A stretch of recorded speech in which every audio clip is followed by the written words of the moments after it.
সুনামগঞ্জের দোয়ারাবাজার উপজেলার লক্ষ্মীপুর ইউনিয়নের বড়কাটা রাস্তা হয়ে উঠেছে এক মরণ ফাঁদ। বিস্তারিত জানাচ্ছেন দোয়ারাবাজার প্রতিনিধির প্রতিবেদনে।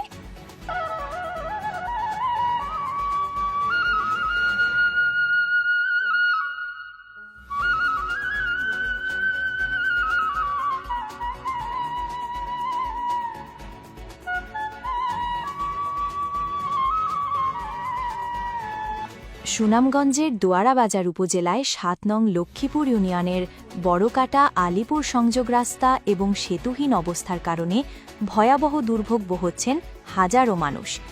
দীর্ঘ ২০-২৫ বছর ধরে এলাকাবাসী বিভিন্ন দপ্তরে ধরনা দিলেও এখনও হয়নি কোনো কার্যকর পদক্ষেপ। বর্ষা মৌসুমে পরিস্থিতি আরও ভয়াবহ আকার ধারণ করেছে। স্থানীয়রা জানান, সেতু না থাকায় বাঁশের সাঁকোই একমাত্র ভরসা।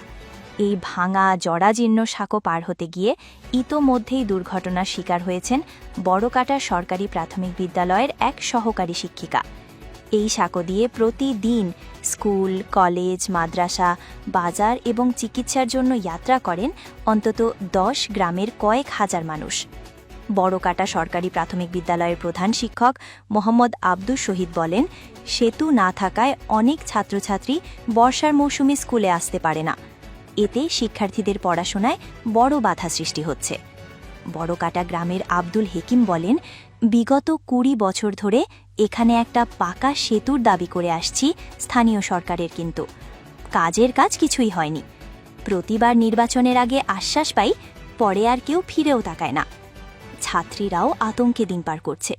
স্কুল ছাত্রী রিমা আক্তার বলে, বৃষ্টি হলে সাঁকোটা পিচ্ছিল হয়ে পড়ে, তখন স্কুলে যাওয়া জীবন মরণের ব্যাপার হয়ে দাঁড়ায়।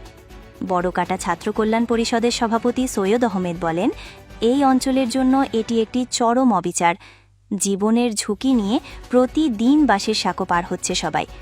আমরা বারবার দাবি জানিয়েছি, মানবায়ন করেছি, কিন্তু দেখার কেউ নেই।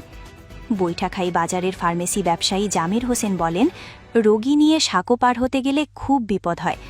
বয়স্ক লোককে এবং স্ট্রেচার নিয়ে আসা যাওয়া প্রায় অসম্ভব। এখানে একটা সেতু না থাকায় আমাদের ব্যবসা, চিকিৎসা সব কিছুতেই সমস্যা হচ্ছে। এলাকাবাসীর অভিযোগ, আশপাশের এলাকায় উন্নয়ন হলেও বড়কাটা এলাকাটি চরম অবহেলার শিকার। ব্যবসায়ী জামির হোসেন, শিক্ষক আব্দুস শহীদ সহ আরও অনেকে বলেন, সেতু না থাকায় সব দিক থেকেই তারা পিছিয়ে পড়েছেন।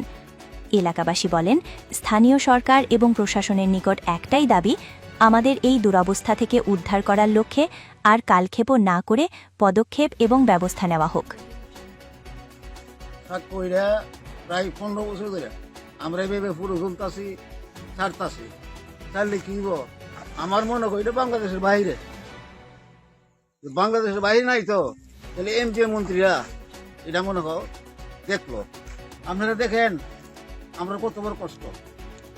হাই স্কুলের ছাত্রতা মহিবুর রহমান মানে উচ্চ বিদ্যালয়, একটা দারুল একটা মাদ্রাসা, শিক্ষক রাজা, হুজুর রাজা। আর বোরখাটা ভাইমানের মধ্যে মাস্টার রাজা। মাস্টার রাজা একদিন হঠাৎ করে মাস্টার একটা হয়েছে ঘাট করতে, নৌকা না করে মারা গেল। কাপড় ফেস থেকে মহিলা মানুষ, কেউ এটার মধ্যে কোনো দৃষ্টি দেয় না। এখন আমরা যেটা দিচ্ছি, যদি কেউ কোনো মায়া লাগে বলে না, তারা বাংলাদেশের ভিতরে, আর যদি বাংলাদেশের বাইরে হয়ে থাকে আমরা কেউ এর মধ্যে কোনো দৃষ্টি নেই না। তো বাংলাদেশের ভিতরে থেকে আর আমরা বুটার হয়ে থাকি, তা আমরা কেন রে পাইতাম না? আমরা তো বাংলাদেশের একজন নাগরিক এবং বুটার, আমরা কেউ এটা কোনো দৃষ্টি দেয় না। বললে খালি হবে।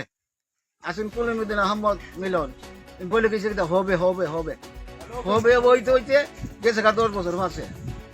এরপর আইলো মুহিবুর রহমান মালিক, উনা বলছে কি হইব। আর এখন তো কিটা ও কাগজ আছে। এই যে বাঙ্গাটা স্কুলের, মাদ্রাসার ব্যবসায়ীরা চলাফেরায় প্রায় ২-৩ হাজার লোক ওই বরকাটা এলাকা, তারা যাতায়াতের খুবই কষ্টকর। এছাড়া এই যে এদিকে চকবাজার থেকে বৈঠাখাই বাজার, এই অঞ্চলে প্রায় ৮-১০ হাজার লোকের চলাচলে এটা একমাত্র রাস্তা। এটা বর্ষাকাল আসলে বাসের হাঁকটা ছাড়া আর কোনো ব্যবস্থা নাই। আর এই বাসের এটার কারণে অনেক মানুষ এই ব্রিজে উঠতেও পারে না, যাইতেও পারে না, এই কারণে অনেক কষ্ট হয়। এটা অতি জরুরি, খুবই প্রয়োজন। এটা যদি হয় তাইলে একদিকে স্কুল, মাদ্রাসা, কলেজের ছাত্ররা আসা যাওয়ার সুবিধা হবে, ব্যবসা বাণিজ্য যারা করে বাজার হাটের তাদের সুবিধা হবে, এলাকার মানুষের যাতায়াতের জন্য একটা ব্যবস্থা হবে। এটা আমি সংশ্লিষ্ট সকলের কাছে জোর দাবি এলাকার পক্ষ থেকে। সবার কাছে আমার একটা আবদার, আমাদের স্কুলে যাওয়ার জন্য আমাদের ব্রিজটা হওয়ার চাই। এই বলে বাজার আমরা 4-5টা গ্রামে পড়েছি, কিন্তু আমাদের যে বরকাটা একটা গ্রাম, এই গ্রামের মানুষ যদি আমাদের বাজারে না যায় তা আমাদের ব্যবসা বাণিজ্য বন্ধ হয়ে যায়। কারণ তারা আসতে পারে না শুধু এই কালবারের জন্য, এই ব্রিজের জন্য। আইসাইরা অনেক কুলাফান আছে, আসে না, যারা আছে তারা চক বাজার চলে যায়। তা আমাদের দাবি, আমরা বাজারের পক্ষ থেকে, বৈটাকাই শারফিন বাজারের পক্ষ থেকে আমরা কিভাবে এই ব্রিজটা নির্মাণ হবে, এই রাস্তাটা কিভাবে আমরা উপজেলার সাথে যোগাযোগ হতে পারি। এবারে ছোটকাল থেকেই আমার যখন বুঝ হয়েছে ওই সময় থেকেই দেখছিলাম এই পাঙ্গা একেবারে ছোট পাঙ্গা ছিল, তেমন বেশি বড় ছিল না। তো আস্তে আস্তে বড় হইতেছি আর শুনতেছি যে ওই জায়গা থেকে ব্রিজ দেওয়া হবে। অনেক এমপিদের আমল শেষ হয়ে গেল, অনেক মন্ত্রীদের আমল শেষ হয়ে গেল, কিন্তু আমাদের রাস্তা হওয়ার, ব্রিজ হওয়ার কোনো খোঁজ খবর নাই। এখন বিশাল বড় এই জায়গাতে ব্রিজ দিতে হইলে, এখন সম্পূর্ণটা ব্রিজ দিতে হইলে সুরমা নদীর কাছাকাছি প্রায়, কিন্তু এত বড় হইতো না যদি আগ থেকে এটা উদ্যোগ নেওয়া ছোট একটা ব্রিজ দেওয়া হইতো, একটা খালবার দেওয়া হইতো। এখন শুধু খালবার দিলে হবে না, এখন মোটামুটি ছোট একটা ব্রিজের প্রয়োজন। কারণ আমাদের গ্রামের অনেক মানুষ, আমাদের পার্শ্ববর্তী শারফিন বাজার, বৈটাখাই বাজারের ব্যবসায়ী আছেন, প্রত্যেক দিন ব্যবসা করতে তারা আসতে হয় খুব রিক্সের মাঝে। ঐতিহ্যবাহী গ্রাম, এই গ্রামের অসংখ্য জনসংখ্যা আছে, প্রায় 1500-1600 জনসংখ্যা আছে। আমরা বরকাটা ছাত্র কল্যাণের উদ্যোগে, এই যে আপনারা দেখতেছেন একটা শাখু, বরকাটা ছাত্র কল্যাণের উদ্যোগে আমরা যে সদস্যবৃন্দ আছি, বা সহযোগিতাক্রমে গ্রাম থেকে বাস সংগ্রহ করে, অত্র এলাকা থেকে বাস সংগ্রহ করে আমরা প্রতি বছর এই সাঁকড় আমরা দেই। এই সাঁকড়ে দিতে গিয়ে সেটা আমরা অনেক কষ্ট করতে হয়। আমরা আশা করি ঊর্ধ্বতন কর্তৃপক্ষের কাছে, ডিসি মহোদয়ের কাছে, ইউনিয়ন স্যারের কাছে আমাদের এই সদয় বিবেচনা করে, এই অত্র এলাকায় আমার অঞ্চলের দিক বিবেচনা করে আমরা অতি শীঘ্রই আমরা যেন এখানে একটি ব্রিজ নির্মাণ করে। আমি মোহাম্মদ আব্দুল শহীদ, বড়কাটা সরকারি প্রাথমিক বিদ্যালয়ের প্রধান শিক্ষক। 2018 সালের 26শে জুন আমি বড়কাটা সরকারি প্রাথমিক বিদ্যালয়ে প্রধান শিক্ষক হিসাবে যোগদান করি। সেই থেকে আমি লক্ষ্য করেছি বর্ষাকালে আমার বিদ্যালয়ে শিক্ষার্থীদের উপস্থিতি খুবই কম থাকে। তার কারণ কোনমূর্তির শিক্ষার্থীরা বর্ষাকালে লম্বা বাসের সাঁকো পেরিয়ে বিদ্যালয়ে আসতে পারে না। আমার বিদ্যালয়ের 2 জন সহকারী শিক্ষক মহিলা ও 1 জন সহকারী শিক্ষক পুরুষ এই লম্বা বাসের সাঁকো পেরিয়ে বিদ্যালয়ে আসতে খুবই কষ্ট হয়।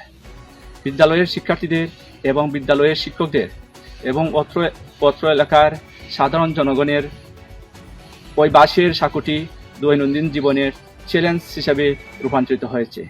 তাই আমি কর্তৃপক্ষের সুদৃষ্টি কামনা করছি যত তাড়াতাড়ি সম্ভব এখানে একটা ব্রিজের ব্যবস্থা করার জন্য। আমি 13 সালে এই স্কুলে যোগদান করছি। যোগদান করার পর থেকেই এই জুতির মাধ্যমে এই রাস্তা যাতায়াত করা হইতেছে। মনে মনে সবসময় একটা আতঙ্ক থাকে, না জানি কোনো একটা অ্যাক্সিডেন্ট হয়ে যায়। এই এলাকার সব স্টুডেন্টরা এই জুতির মাধ্যমে মনের মাঝে একটা ভয় নিয়ে রাস্তা পার হইতেছে। শুধু বরকাটা না, এখানকার 3-4টা গ্রাম মিলা এই আতঙ্ক মধ্যে যাতায়াত করে। তো বাংলাদেশ সরকারের পক্ষ থেকে যদি এখানে একটা ব্রিজ হয় তাহলে সবাই একটু উপকৃত হয় আর আতঙ্কটা একটু